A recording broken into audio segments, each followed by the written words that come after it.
Hello guys, welcome to H2O, the A to Z of chemistry. I am Dr. Ritu Johar, your educator for this course, Some Basic Concepts of Chemistry. Today we will begin with lecture 3 from the course, wherein we will discuss about atoms and molecules. Also, we will discuss about the Dalton's theory, the atomic mass and the molecular mass. Now, if you remember that matter can be classified into elements, compounds and mixtures. However, there must have been some questions in your mind when we were discussing these, like why different elements differ in their properties, why do elements combine to form compounds, why a compound is different from a mixture, and so many more questions of such sort. Well, in order to answer these questions, it is essential to know about the ultimate building block of matter, which is the atom. So let us discuss first of all, what is an atom? Atom is the smallest particle that participates in a chemical reaction. The word atom is derived from the Greek word atomio, where the prefix a means not and the word tomio means cut. Therefore, the word atom comes from atomio, which means uncuttable or indivisible. Now, the idea that matter is composed of small indivisible particles date back to the time of Democritus, a Greek philosopher around 460 to 370 BC. This is the same time when there were also Indian philosophers who were thinking about such things. Now, the ancient Greek philosophers wondered what would happen if we take some solid matter like stone, metal, phosphorus, charcoal and grind it into finer and finer powder. One school of thought said that no matter how tiny the particles become, it would always be possible to break them into smaller particles by grinding harder. Whereas there were another school of thought which thought that no matter how hard or how long we grind, we could not get the particles smaller than a certain size. They believed that matter was made up of separate hard lumps called as atoms, and that these were smallest particles of matter. The Indian philosopher Kannad called these particles as Parmanu. Then, late in the 18th century, this thought again started emerging as a result of various experimental studies. And this theory is this definition of atom is in accordance with the Dalton's atomic theory. In 1803, John Dalton began to study about atoms and matter seriously. He adopted the ancient theory, developed into a more scientific form, and he thought that the atoms are too small to be seen or too tough to be cut. And hence, he came up with the Dalton's atomic theory, and this theory holds true for chemical reactions only, right? So now we are supposed to learn about two more things. First is the Dalton's atomic theory and what are chemical reactions, okay? So let us begin with Dalton's atomic theory.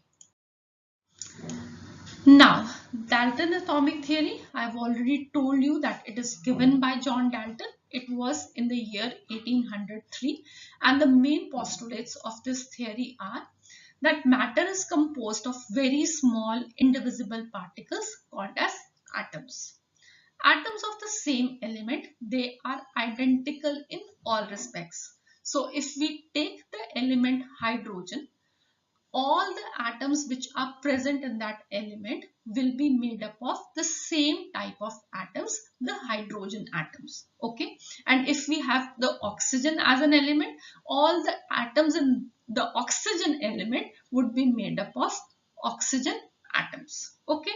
So these atoms of the same element, they are going to be identical in all respects. Their properties, their masses, everything is going to be the same. And then we have atoms of different elements. They are going to differ in properties and weights.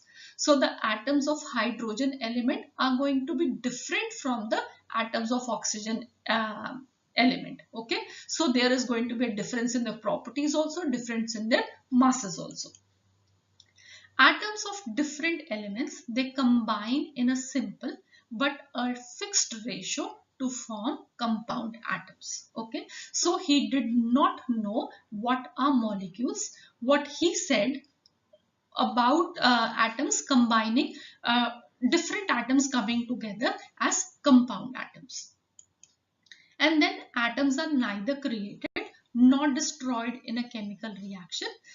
Chemical reactions involve only reorganization of atoms. So hence we can understand about the Dalton's theory to be that atom is the smallest particle which can take part in a chemical reaction. And also we can infer from this is that the atoms of two elements, they can combine in different ratios to form more than one compound. In one compound, the ratio is going to be the same, but if they combine in a different ratio, then they would be forming a different compound. Okay, and the smallest particle of an elementary substance will be called as a simple atom, and that of a chemical compound will be called as a compound atom. So this is what is Dalton's atomic theory. Now, what all Dalton is talking about are chemical reactions. He did not know anything about the nuclear reactions. So let us understand what is the difference between the chemical reactions and the nuclear reactions, and why Dalton's atomic theory does not hold good for the nuclear reactions. So we have two types of reactions, the chemical reactions and the nuclear reactions.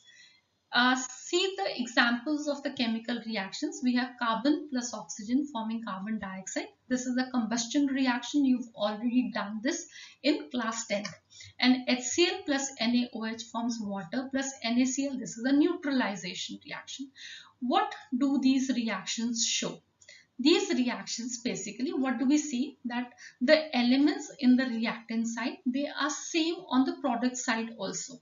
We have carbon on the product side also. We have oxygen on the reactant side. We have oxygen on the product side also.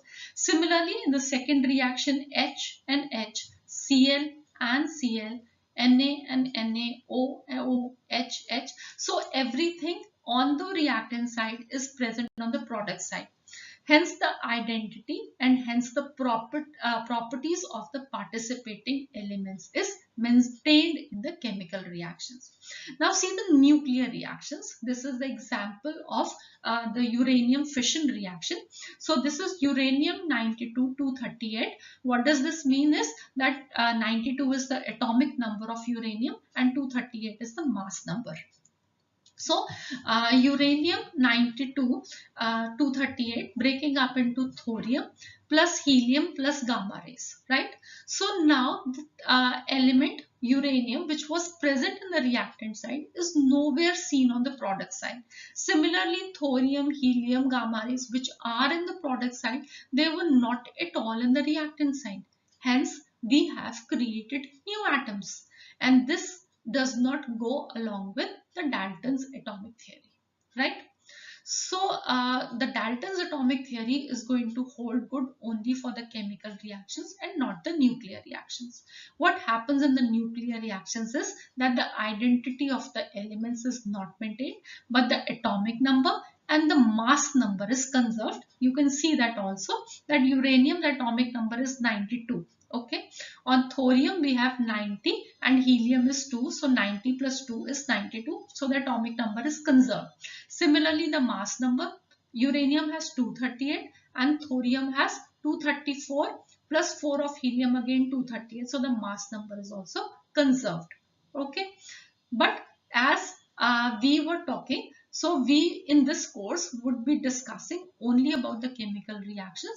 There would be entirely a different course for the nuclear reactions. So everything in this course is going to hold good only for the chemical reactions. Similarly, the definition of the atom also holds good for the chemical reactions only. Fine. So please do remember that the definition of Dalton's law holds good only for chemical reactions. Fine. Now, do you know what is the key to Dalton's atomic theory success? Well, it is that each element, he said, had a characteristic atomic mass. And the moment he said that, the chemists started measuring the atomic masses. Though there was some serious problems like that, the atoms are extremely small particles and we cannot see them even with a powerful microscope. And then by indirect methods, it was shown that the mass of a hydrogen atom is 1.673 into 10 power minus 24 gram. That of a carbon atom is 1.993 into 10 power minus 23 gram. But these weights, they are extremely small and they cannot be practically measured. And then it is not convenient to use such small figures in our calculations. So it would become really very difficult. So it was felt that the atomic masses should be defined in such a way that we get simple figure for them. So what do we have? We have atomic mass, which is the mass of one atom of an element, and this is measured on an atomic mass scale unit where we are measuring the relative atomic masses. Okay, what do I mean by relative atomic masses? That we are measuring the masses of one element relative to the mass of some standard element. Okay, and the most common being the atomic mass unit scale, where the units of atomic mass are atomic mass unit AMU, or it is presently called as unified mass, denoted by U. So this is shorter than AMU. And then we have Dalton, DA, because the atomic mass unit scale was given by Dalton. So now first of all, let us understand what is atomic mass unit. So atomic mass unit is 1/12 the mass of one atom of C12 atom taken as 12 units. Okay, so what do I mean is that 1 AMU is 1/12 into mass of C12 atom, because the mass of C12 is 12, so 12 divided by 12 will become 1 AMU. And on this scale, the atomic mass is defined as the average relative mass of an atom of the element when it is compared with the mass of C12, which you now know that is taken as 12 units. Fine. So the atomic mass is being taken relative to the atomic mass of carbon atom. Okay. So why are we taking C12 as the standard? Because C12 is a stable isotope of carbon and most atomic masses on this scale are whole numbers. Although initially a hydrogen scale was also used, where we were taking the mass of one atom in comparison to the mass of a hydrogen atom. For example, on that scale, the mass of carbon would be 12 because it is 12 times heavier than one atom of hydrogen. And then we had taken an oxygen scale, but because C12 is a stable isotope of carbon and the most atomic masses on the scale are whole numbers, so the present definition holds C12 as a standard. Fine. So hence we can say that atomic mass is going to be mass of one atom of the element divided by mass of 1/12 the atom of carbon. And atomic mass of hydrogen is going to be 1 AMU because it is 12 times lighter than one carbon atom, or the atomic mass of magnesium, which is 2 times heavier than one carbon atom, is going to be 24 AMU. AMU, please remember, is a relative scale. It has no units. Why we write AMU or U behind the atomic mass is because we are showing that this is measured on the atomic mass unit scale. Otherwise, it is a relative scale and it does not have any units. Next, in the definition of atomic mass, we said that it is an average mass. So what do we mean by the average mass? So the naturally occurring elements, they have more than one isotopes. What are isotopes? They are the atoms of the same element which have same atomic number but different atomic masses. Fine. And many elements, they have more than one isotope, and when we are calculating the atomic mass of one element, we have to take into account all those isotopes, and hence the atomic mass becomes an average mass. So when we take into account the existence of these isotopes and the relative abundance, because each isotope is not going to be present in the same proportion in nature. So what we do is we take into account the existence of the isotopes and the relative abundance also, then we get the average atomic mass. For example, if we have two isotopes of chlorine, which are chlorine 17 with the mass number 35 and chlorine with the mass number 37, and these two occur in the ratio of 3:1. So how do we calculate the average atomic mass for chlorine? The average atomic mass of chlorine is going to be 35 into 3 plus 37 into 1 divided by 4, which will become 35.5. And this is the reason that the atomic masses of some of the elements, you will be finding that the fractional numbers, they are not whole numbers because of the presence of the isotopes. And hence the formula now for calculating the average atomic mass is going to be sigma of the fractional abundance into isotopic mass, where fractional abundance is percentage abundance divided by 100 and isotopic mass is the atomic mass of the particular isotope. Okay, so let us understand this better with a numerical.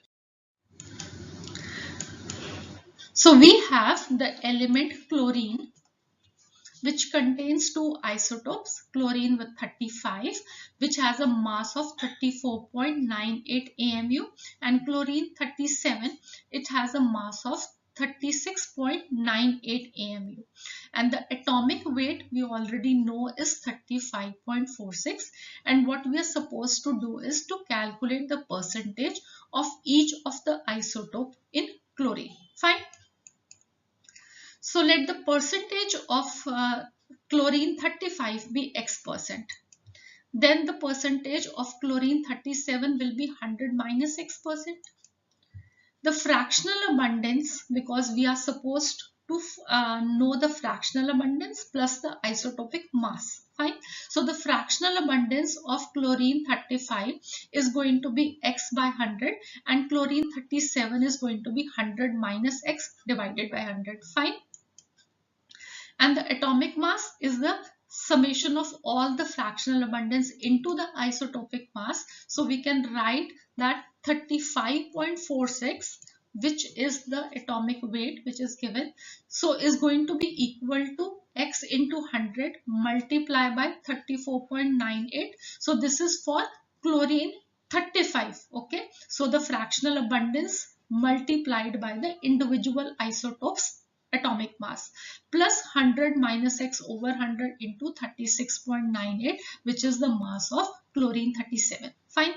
So when you are going to calculate it, what you are going to get is that the percentage of chlorine 35 is going to be 76%, and the percentage of chlorine 37 is going to be 24%. So I hope you understood this. If you have not, do not worry. Let us understand with one more. So we have a sample of strontium which consists of three isotopes. This is strontium 86 with a natural abundance of 9.86%. Strontium 87 with a natural abundance of 7.58%, and strontium 88 with the natural abundance of 82.56%. And their relative atomic masses, they have already been given to us: 85.91, 86.91 and 87.91. So you have to find the average atomic mass of strontium. So this is going to be a simple putting of the formula. So natural abundance of strontium 86 is 9.86%, and the atomic mass is 85.915, and the natural abundance of 87 strontium is going to be 7.58 with the atomic mass 86.91, and This is natural abundance of strontium 88 is 82.56 with the atomic mass of 87.91. So this is what is the data given to us, and we are supposed to find the average atomic mass of strontium. So atomic mass is going to be sigma of the fractional abundance into mass, which is going to be 9.86 over 100 into 85.91 plus 7.58 divided by 100 into 86.91 plus 82.56 divided by 100 into 87.91. So we have just simply put up the figures in our formula and we get the atomic mass to be 87.6364.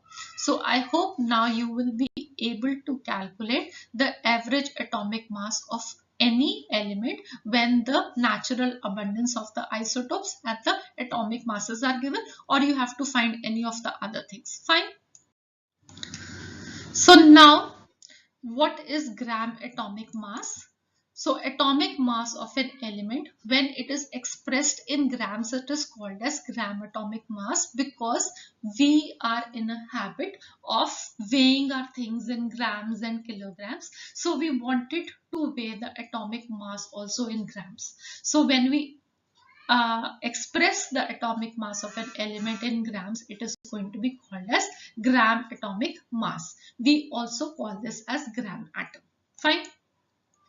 So if the atomic mass of oxygen is 16 AMU, then the atomic mass, the gram atomic mass of oxygen is going to be 16 gram. And if we are supposed to find out the number of gram atoms, how do we do that? We will just divide the mass in grams divided by the gram atomic mass. For example, if we have 32 grams of oxygen, so the number of grams or gram atoms of oxygen in the 32 grams is going to be 32 divided by 16, which is the gram atomic mass of oxygen, is going to be 2. Fine. Now we have the molecular mass. Well, you all know now that the molecules, they are formed by the union of atoms. Fine. So the atoms, they combine to form molecules, and the molecules, they are the smallest particles of matter which have independent existence. And like atoms, molecules are also very small, and their absolute mass that cannot be determined by actual weighing. So similar to the atomic mass, the molecular masses, they are also expressed relative to the stable C12 isotope of carbon having mass 12. Fine. So this is defined as the average relative mass of a molecule of an element or a chemical compound as compared to the mass of a C12 atom as 12 on the atomic mass unit scale. Simply, if we are supposed to calculate the molecular mass, how will we do that? Well, it is going to be the sum of the atomic masses of the elements present in a molecule. For example, if we are supposed to calculate the molecular mass of sulfuric acid, so the formula of sulfuric acid is H2SO4. So this is going to be 2 into the atomic mass of hydrogen, because we have H2, then plus atomic mass of sulfur, and then 4 into atomic mass of oxygen, because we have O4. Fine. And when we solve this, what we are going to get is 98 AMU to be the molecular mass of sulfuric acid. And if we express the molecular mass in grams, then it is going to be called as the gram molecular mass. For example, the gram molecular mass of H2SO4 would be 98 grams. Okay.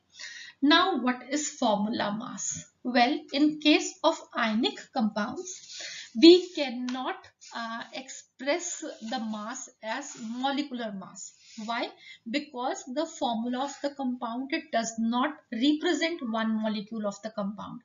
For example, in an ionic compound, what is happening is that a positive ion is surrounded by a number of negatively charged particles, and a negatively charged ion, it is surrounded by a number of positively charged ions. In sodium chloride, for example, each sodium ion is surrounded by 6 chloride ions, and each chloride ion is surrounded by 6 sodium ions. Thus, in case of ionic compounds, there is no true molecule, and hence the formula is representing only the simple ratio of the positive and the negative ions. And hence we, in case of ionic compounds, use the term formula mass rather than the molecular mass. So formula mass is going to be the sum of the atomic masses of various elements represented by the formula of an ionic compound. Okay. For example, we have sodium chloride. So the formula mass of sodium chloride is going to be the atomic mass of sodium plus atomic mass of chlorine, which is going to be 23 plus 35.5, which is going to be 58.5 AMU. And when we express this in grams, it is going to become gram formula mass. So what is gram formula mass? It is the formula mass of a substance expressed in grams. So this is all for this lecture. We will meet again in lecture 4 on the laws of chemical combination. Bye for now from H2O. If there are any doubts, any complaints, please do mail us to h2ochemistry@gmail.com. If you've liked the lecture, please do upvote for it. Subscribe to the course so that you get a notification as and when we put up a new lecture for you. See you again in lecture 4. Have a nice day. Enjoy yourself. Bye bye.